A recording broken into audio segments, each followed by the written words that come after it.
En concordancia con lo que ha señalado el diputado Barletta, nosotros vamos a pedir el pase a comisión de varios de los expedientes y vamos a habilitar obviamente la creación de la Universidad Nacional del Arte. Mucho se ha dicho aquí vinculado a las políticas de inclusión y particularmente de inclusión educativa.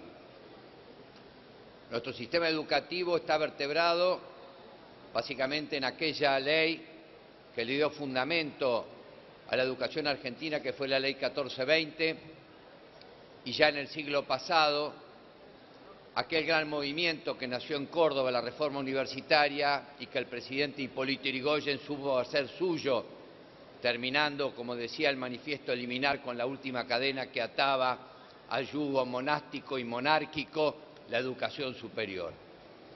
Y aquel gran movimiento generó, sin lugar a duda, la gran movilización social ascendente que vivió la Argentina. Sin ir más lejos, el sainete Mi hijo el doctor graficaba cómo los hijos de los inmigrantes podían acceder a los estudios superiores que le habían sido vedados. Es por eso que para el radicalismo la educación ha sido el gran agente movilizador que ha tenido la Argentina, y en este sentido hemos sido señeros en América Latina. Pero la creación de universidades es un proceso que debe pautarse, planificarse y que fundamentalmente el Estado debe organizar.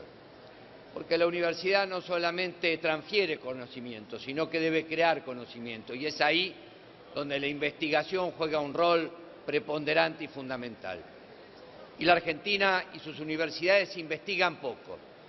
De hecho, las mediciones internacionales indican que las publicaciones científicas han decrecido y que el nivel docente en cuanto a posgrados y doctorados también ha decrecido en nuestro país.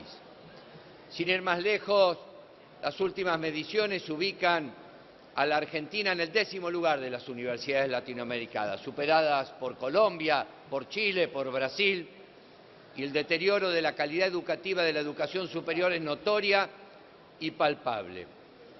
Es por eso que nosotros llamamos a la responsabilidad del Gobierno Nacional, y la oposición en esto se sumará con calidez, pero también con responsabilidad, para discutir una política universitaria que ponga definitivamente el sello del progreso a la educación de los estudios superiores.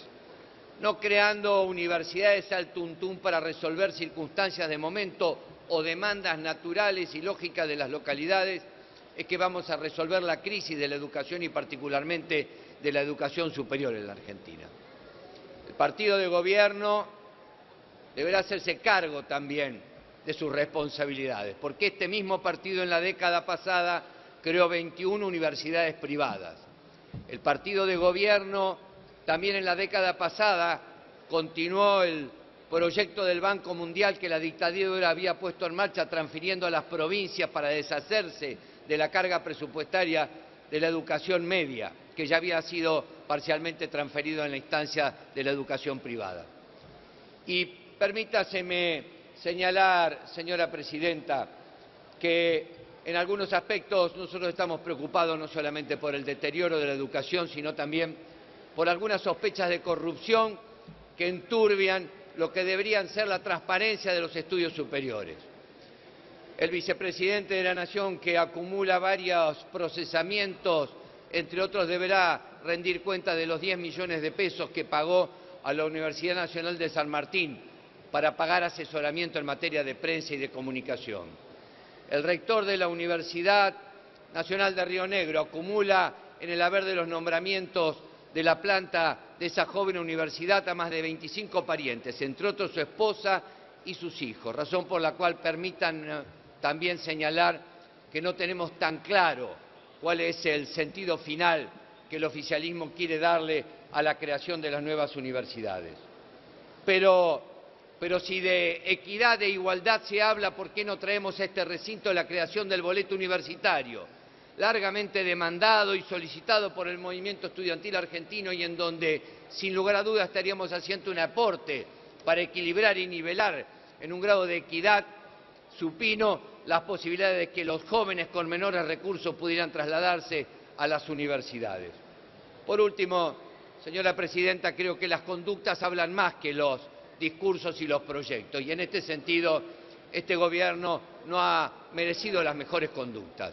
¿Y sabe por qué lo digo? Porque los dos ministros de Educación de este Gobierno Nacional y Popular mandaron a sus hijos a las escuelas privadas más importantes del barrio en que residían. Muchísimas gracias.